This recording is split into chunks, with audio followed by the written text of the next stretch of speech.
23 मार्च Pakistan day, तजदीद अहद, तजदीद वफा का दिन। यह मुल्क कयामत तक कायम रहने के लिए बना है। मेरे पाकिस्तानियों, ऐसी जिल्लत, ऐसी पस्ती है कि आज की जो तकरीर हुई है 23 मार्च, हमें याद है हम सुबह सवेरे उठा करते थे कि आज परेड देखनी है हमने, लेकिन मैंने जब उठकर सोशल मीडिया पर जो कुछ देखा है वो शर्मनाक है।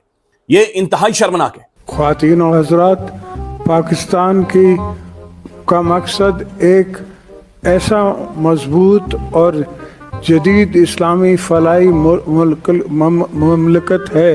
आज के दिन पूरी कौम उसी इत्तेहाद के साथ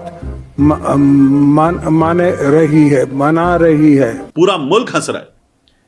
ऐसा लगा कि किसी गुनाह की सजा मिली हुई है हमें, जिस तरह की जरदारी साहब ने तकरीर की। वो नौजवान, उनके मुंह से लफ्ज नहीं निकल रहा, उनके मुंह से सोशल मीडिया का लफ्ज नहीं निकल रहा। दो लफ्ज ये कोहेरेंटली बोल नहीं सकता। इस जिंदा लाश को उठा के ऐवान सदर में बिठा दिया गया। आसमान रो पड़ा है, जमीन कांप उठी है, समंदर खामोश हो गए हैं, दरिया अपने आंसुओं में बहने लगे हैं। इस तकरीर को आप चतुर की जो तकरीर थी 3 इडियट्स में, उस तकरीर के मुकाबले पे रख दें, बंदे का हंस हंस के हशर हो जाए कि यार ये क्या है। दुश्मनों के नापाक अजाइम को 23 मार्च, हमें याद है हम सुबह सवेरे उठा करते थे कि आज परेड देखनी है हमने। इस दिन की बड़ी एक फेस्टिविटी थी, एक पूरा माहौल बन जाता था, लोग सेलिब्रेट करते थे। हम सुबह उठते थे, हमने जाजू को देखना है, हमने टेंकू को हमने परेड देखनी है, हमने वो जहाज उड़ते हुए आते थे, हम सेलिब्रेट करते थे। पाकिस्तान का नारे, पाकिस्तान का तरान, पूरा एक माहौल पाकिस्तान के अंदर बना होता था। रियलिटी है कि 2025 की परेड मैंने नहीं देखी। लेकिन मैंने जब उठकर सोशल मीडिया पर जो कुछ देखा है वो शर्मनाक है। ये इंतहाई शर्मनाक है। हमारे आज मौजूदा 2025 में प्रेसिडेंट ऑफ पाकिस्तान ने जो तकरीर की है, दैट्स अलार्मिंग कि हम फारिग हो चुके हैं। हम मेंटली, जो हमारी क्रिकेट टीम ने आज किया है न्यूजीलैंड के सामने, और दुनिया कह रही आउटडेटेड हो गई, हमारा प्रेसिडेंट भी आउटडेटेड हो गया। नो डिसरेस्पेक्ट जी, बिल्कुल जरदारी साहब की बड़ी इज्जत है, उनके उम्र के उस हिस्से में बड़ा एहतराम भी है, लेकिन he is unfit to be the president of the state. वो हमने जाहिर पॉलिटिकल साइंस के अंदर ये पढ़ा है कि जो प्रेसिडेंट होगा, पाकिस्तान एक फेडरेशन है, और इसका जो प्रेसिडेंट होगा वो फेडरेशन की एक सिंबल होगी, एक अलामत होगा। ये supreme commander of armed forces होगा, यानी पाकिस्तान के जो मुसल्लह अफवाज हैं, ये उनका सरबराह होगा। उनके पीछे बैठे हुए हैं, साथ बैठे हुए हैं जनाब army chief general Syed Asim Munir साहब, सामने बैठे हुए फौजी जनरल्स। तो ये supreme commander of armed forces हमारा सामने खड़ा है, और उसे सबने मिलकर सलूट मारा है।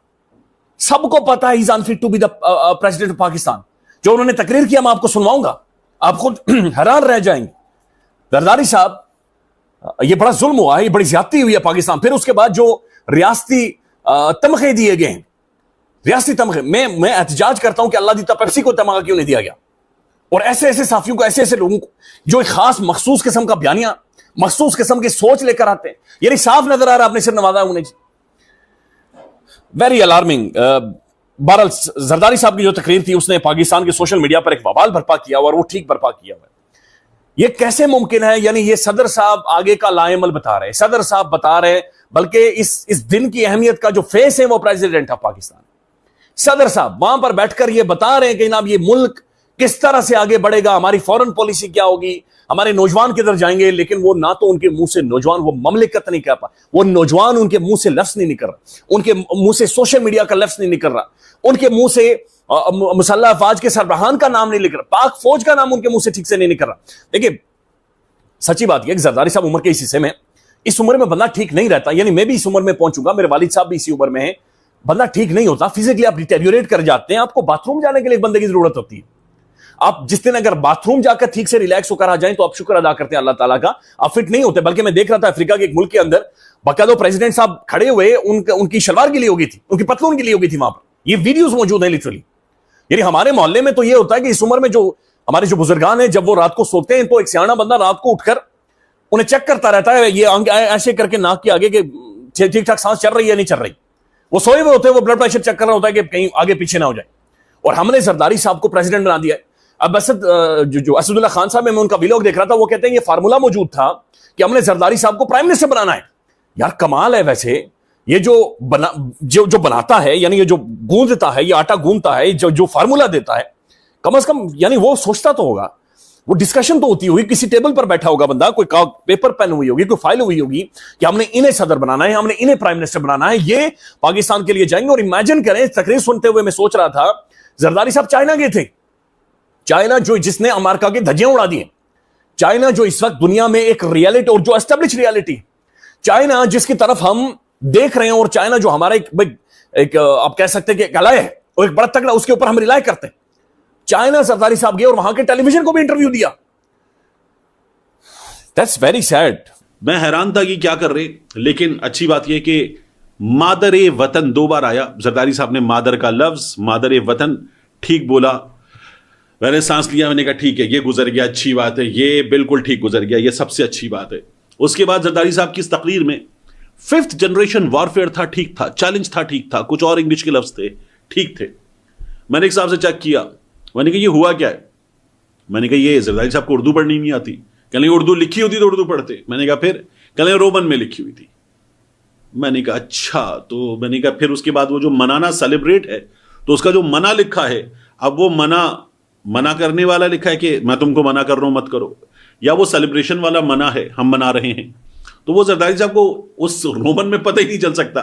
तो ये जरदारी साहब की तकरीर थी, पूरा मुल्क हंस रहा है। ऐसा लगा कि किसी गुनाह की सजा मिली हुई है हमें, जिस तरह की जरदारी साहब ने तकरीर की। आप उनका इंटरव्यू देखें, ठीक बोलते हैं। आप उनकी तकारीर गड़ी खुदा बख्श में सुने, जलसों में सुने, ठीक बोलते हैं। यहां रोमन में लिखी हुई तकरीर थी। जरदारी साहब के लिए मुसीबत हो चुकी थी तकरीर। पीछे शहबाज शरीफ साहब बैठे हुए थे, पता नहीं हंसी रोक रहे थे, खुद को रोक रहे थे, या क्या हालत थी उनकी, आर्मी चीफ साहब की, बाकी लोगों की। और ये वो जगह है कि जहां लोग बेचारे मजबूरन संजीदा मुंह बना के बैठे होते हैं कि इतनी बड़ी तकरीर हो रही है।